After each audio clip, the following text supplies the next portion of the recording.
So quite often I hear from individuals that come to my Facebook page or my website, and they're really excited about starting their own business. They have this great business idea.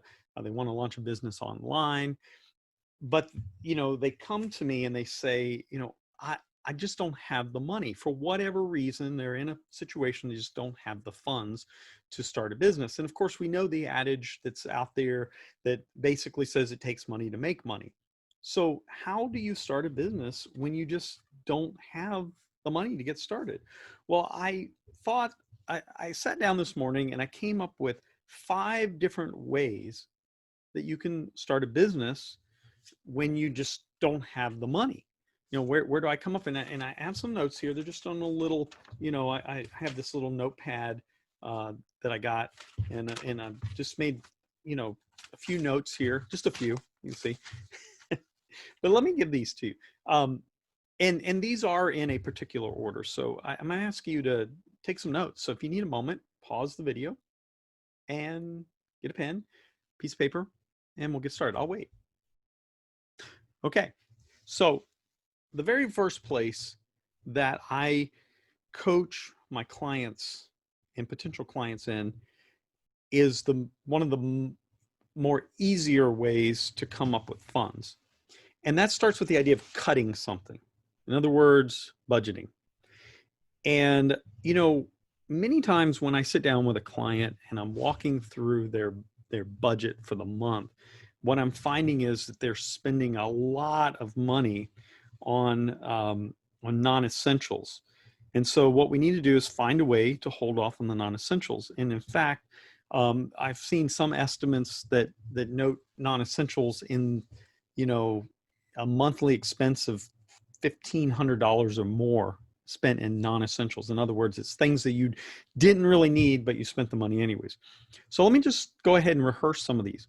Now, some of these are going to take some mental shift, some mindset shift. Some of these are going to be easy for you.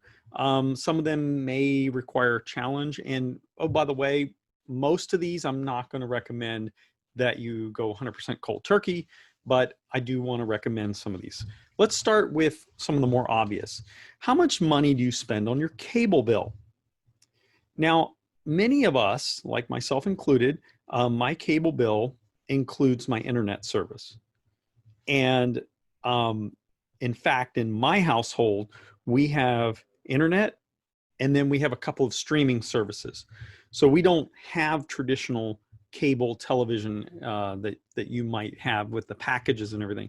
But what I did is I did some research, and on average, the average household spends $150 a month on their cable bill, and that may include or does include many times internet.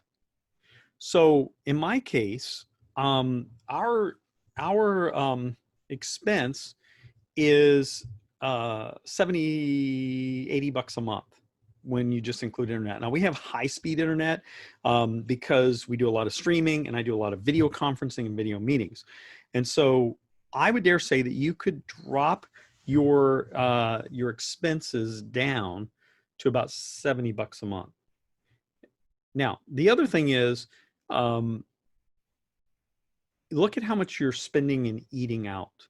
Now, I include in this eating out sit-down dinners, fast food, and what you may spend on lunches if you commute to work and you have to have lunches. Now, I'm not talking about reimbursable lunches because that's really, while it's money in and out, it's more like delayed, use of those funds. So I would say, the average person eats out to the tune of $300 to $500 a month. And I'd say, don't go cold turkey. I get it. You're going to have incidents. Sometimes we're traveling, or sometimes we've got something going on with the kids, and you have to run through, Chick-fil-A or something. So I would say you could probably drop that down to about 150 bucks a month. Now, if you start doing the math here, you start seeing just in cutting your cable bill and cutting the amount of time you eat out, you've already come up with, let's say $150 and another $80. So that's $230 that you've come up with. So you start to see where the money is. The other thing is cut back on your coffee house expenditures, Starbucks and the like. Now, the average person will spend $167.50 a month. These are monthly averages. And again, I'm not asking you to go cold turkey. I love my coffee. Shouldn't drink it as much as I do now, but I love it. Let's say you cut it to $84 a month. Now, here is the place that starts to get from preaching to meddling with some people. Do you smoke? Now, I don't care if you vape or you smoke traditionally. Listen, occasional cigar, or if you're into recreational pharmaceuticals, that's your business. But my point is, if you're just a straight up smoker, whether it's vaping or regular cigarettes, you're going to spend on average about $200 a month. $200 a month. That's almost $2,500 a year you're spending on putting smoke into your lungs to get that nicotine high. Now listen, I'm not here to bash you on a habit you have, because it's a very hard habit to break. My father smoked for 30 some years, and it took him getting a form of cancer to wake him up, and he quit. Not quite cold turkey, but if you could cut back and quit your smoking habit, you're going to gain $200 a month on average. Now, again, these are average numbers. You need to do your own math and see what money you can come up with. Entertainment. The average person, spends about $267 a month in entertainment. Entertainment could be sporting events, the movies. Now, I get it in the COVID-19, we're not spending as much of that money, but there are entertainment expenses we have if you go to the theater, if you go to the symphony, if you go to a circus, a fair, or whatever. That's entertainment. Alcohol.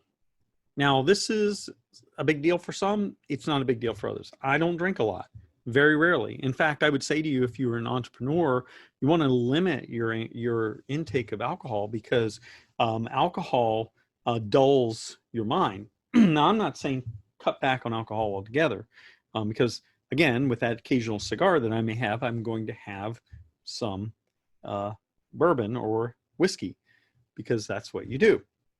But the average person will spend about $40 a month on alcohol. Do you really need alcohol?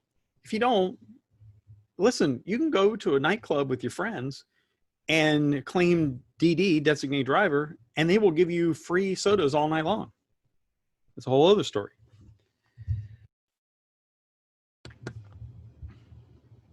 Some other areas that you can, and by the way, just by cutting out alcohol, you save $40. Just by cutting out, entertainment, like let's say you cut out 75% of it, you gain $200. Say you quit smoking, you gain $200 a month. If you cut back on your coffee, Starbucks, by 50%, that's a savings of $84 a month. If you cut back your eating by half, again, that's about $150 a month. If you cut your cable bill in half, you save about $70, let's say. That's $744 a month, just in those items alone on average. Again, go do your own math with your own situation. Now, there's other areas that you can impact your budget. Credit cards, I'd cut them. There's a whole bunch of different groups out there that help you get through debt. Cut them up and pay them off. Take the smallest one and pay that off, and then snowball it, as they say. Now, this is going to be another mindset shift for people.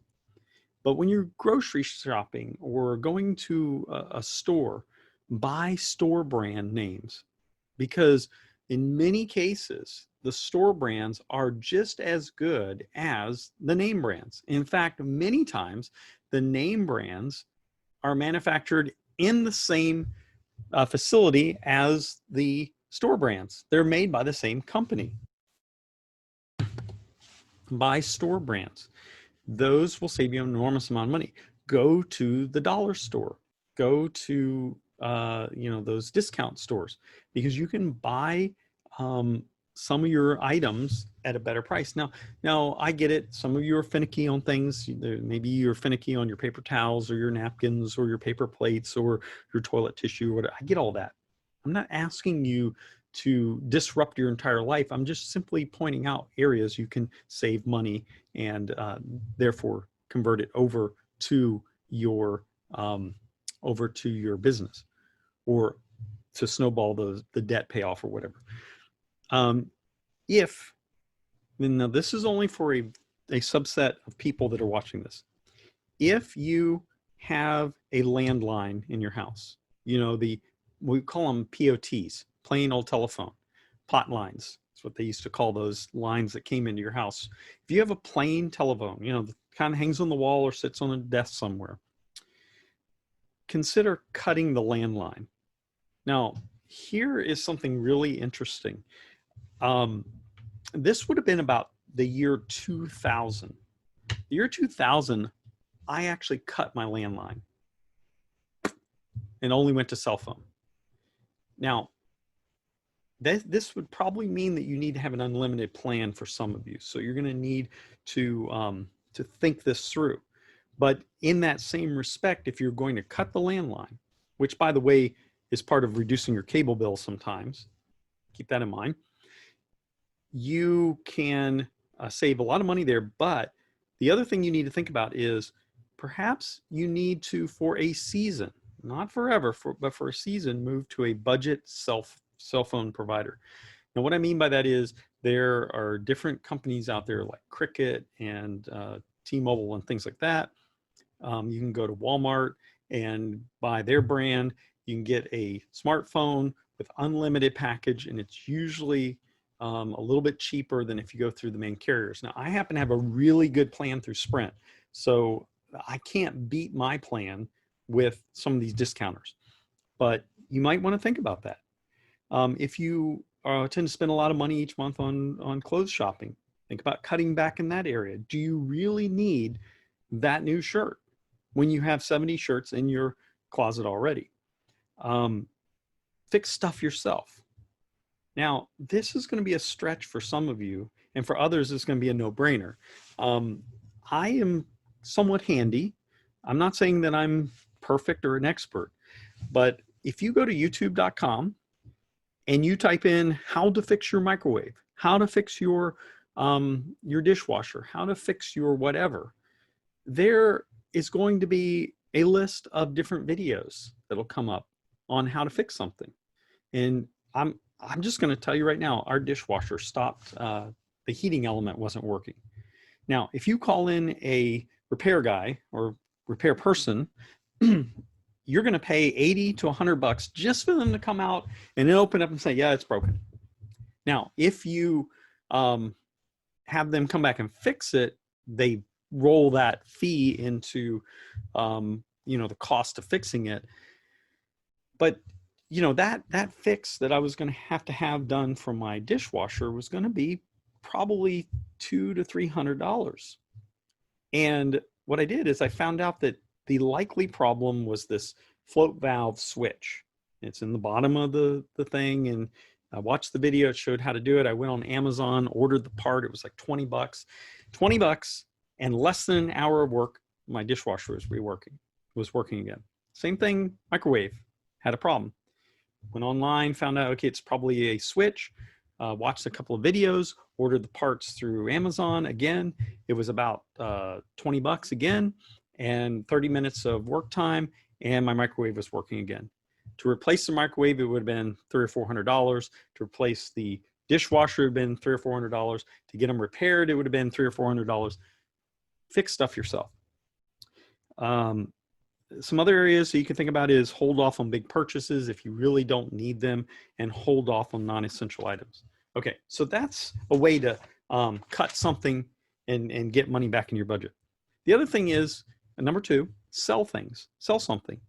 Look, my rule of thumb is this: if you have something that you have not used in the past 12 months, and you're unlikely to use it in the next 12 months, and you don't think that you're ever going to use it likely in that time, or you forgot you had it altogether. So it didn't impact your life that you didn't know you didn't have it.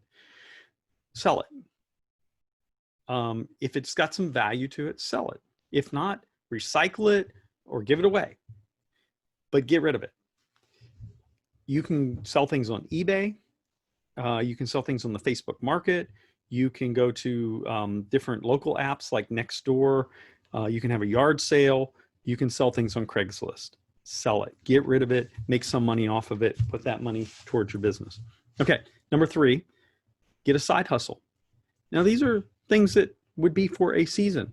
Side hustle means that you're doing something while you have your regular job. I don't know what that is. I don't know what your job is. I don't know what the hours are that you work, but there's different things you can do. Like sell stuff, like we've already talked about. You can drive for Uber or Lyft, or any of the number of different food delivery services that are out there. There's also grocery delivery services that are taking place now. You can get a hold of some of the bigger stores like Walmart and the grocery store chains and so forth, and they're hiring people to do just deliveries. Mow lawns, shovel snow. The other thing is, maybe in your business, you just need to start small. Get a client, get one client, get them to start paying you. So at least that's some money that you're generating that you can put back into your business. Number 4, crowdfunding. This is where you set up a crowdfunding page on one of the crowdfunding sites and you raise money to launch your business.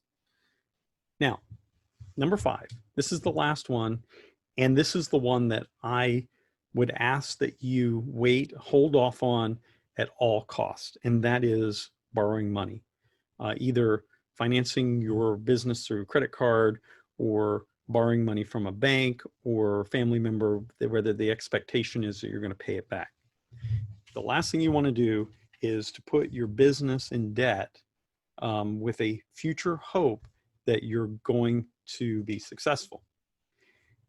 These are 5 different ways that you can come up with money to start your business and sustain your business until your business is cranking along at such a pace that you can be independent of a day job and these side hustles. So I'd love to have a further conversation with you. I'd love for you to check out our inner circle. Just go to our website at MaximumChange.com. We meet once a week and I do trainings just like this in the inner circle.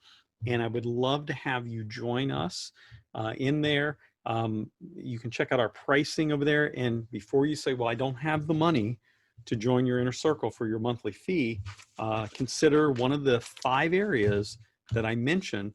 Again, number 5, number 4 and number 5, I would ask you to consider those as options of last resort. I'm Dr. Foster with MaximumChange.com, and I am here to help you to launch your business and sustain your business into the future.